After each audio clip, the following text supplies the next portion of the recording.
Mi nombre es Renata Reinheimer, soy doctora en Ciencias Biológicas. Actualmente me desempeño como profesora de la Facultad de Ciencias Agrarias y como investigadora del Instituto de Agrobiotecnología del Litoral.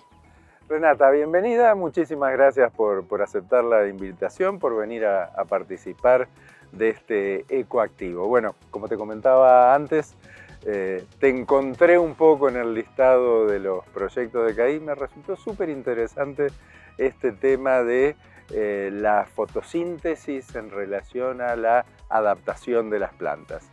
Obviamente quiero que vayamos ahí, pero no derecho, ya que hay gente que por ahí está escuchando, que está haciendo las cosas en la casa, así que en principio digamos algo totalmente básico como ¿qué es la fotosíntesis? Ay, bueno, muchas gracias, Alejandro. Sí, la fotosíntesis es un proceso que realizan las plantas y todos los organismos que son verdes y que tienen clorofila, ¿no? Este es un proceso por el cual las plantas, usando la energía del sol y algunos materiales como un gas, el dióxido de carbono que está presente en la atmósfera, y materiales que extraen del suelo como sales minerales y agua, ¿no?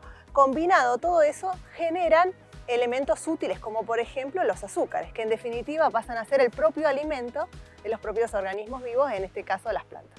O sea, no es que es solo eso, pero básicamente es convertir la energía solar en algo en más. energía química.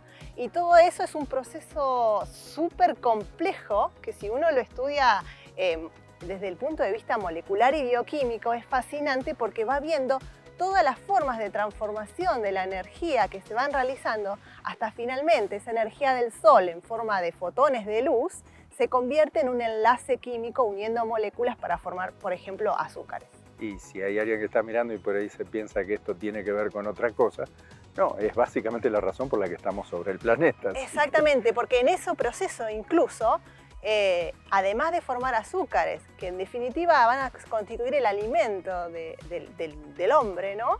Por ejemplo, manzanas, tomates, ¿no? Básicamente son el producto de la fotosíntesis, pero además en ese proceso se libera oxígeno, que básicamente es el oxígeno que nosotros hoy respiramos, ¿no? Bueno, el trabajo puntualmente, ¿cómo arrancó esta idea por mirarlo desde ese lado? Exacto, esta idea arrancó, nosotros ahora estamos trabajando en el Instituto de Agrobiotecnología del Litoral y también nos vinculamos muchísimo con el ICIAGRO, que es otro instituto que está localizado en la Facultad de Ciencias Agrarias. Tenemos muchas cosas en común, entre ellas buscar las bases biológicas de la adaptación de las plantas a cambios ambientales, ¿sí? Cuando digo bases biológicas, nos gusta ir bien en lo detalle, bien en lo profundo y buscar genes, ¿sí? O grupos de genes, porque los genes no actúan solos, ¿no? Pedacitos de ADN que se comunican entre sí para desencadenar un efecto que en este caso es una respuesta a un cambio ambiental, por ejemplo.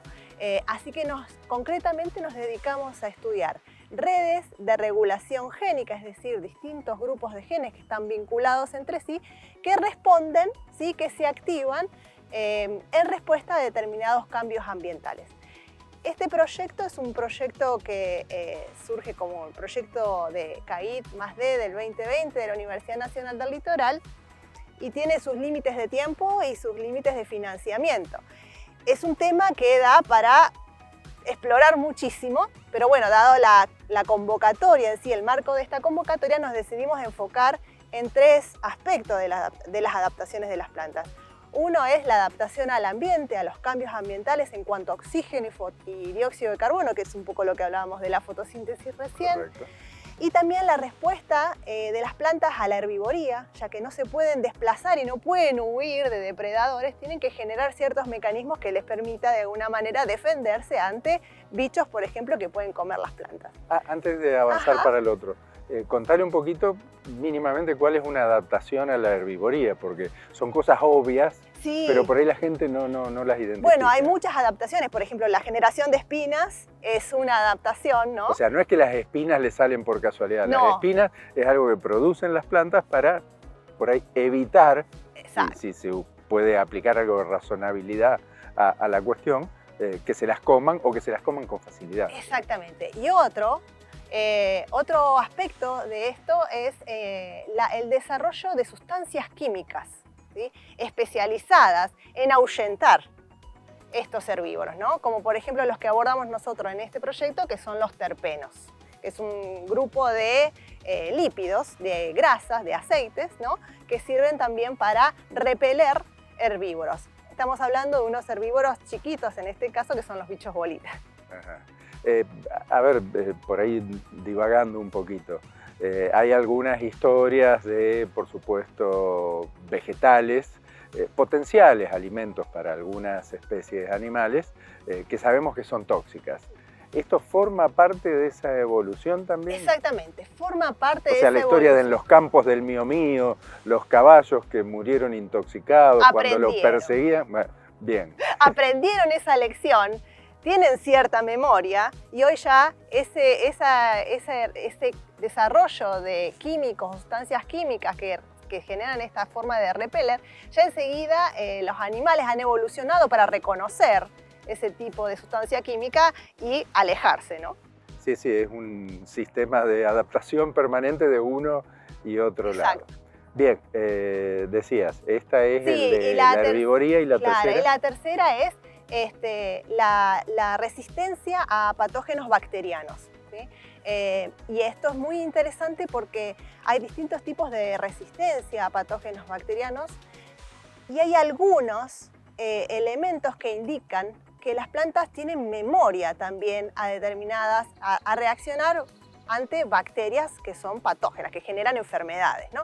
Y tienen como una memoria, las mismas células que, bueno, de alguna manera hacen que también ese tipo de patógenos no puedan avanzar dentro de las plantas. Y por otro lado, también hay otras estrategias dentro de esto, de la resistencia o evitar que entren patógenos o que se dispersen los patógenos en las plantas, es, por ejemplo, generando muerte celular programada en ese punto donde ingresó el patógeno. Entonces hacen que, por ejemplo, cuando se acuerdan, seguramente habrán visto algún cítrico, una mandarina, sí, o un limón, con pequeñas agallas, con pequeños como puntitos marrones, que son como agallas o células muertas. Bueno, justamente es una reacción de la planta ante la invasión de un patógeno, en este caso es una bacteria, ¿no? Que hace que todas las células de alrededor inmediatamente, programadamente, se mueran y evitan que el patógeno se siga extendiendo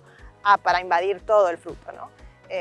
Bueno. Renata, hablando de cítricos, vamos a hacer un corte y te vamos a seguir sacando el jugo. Bueno, gracias.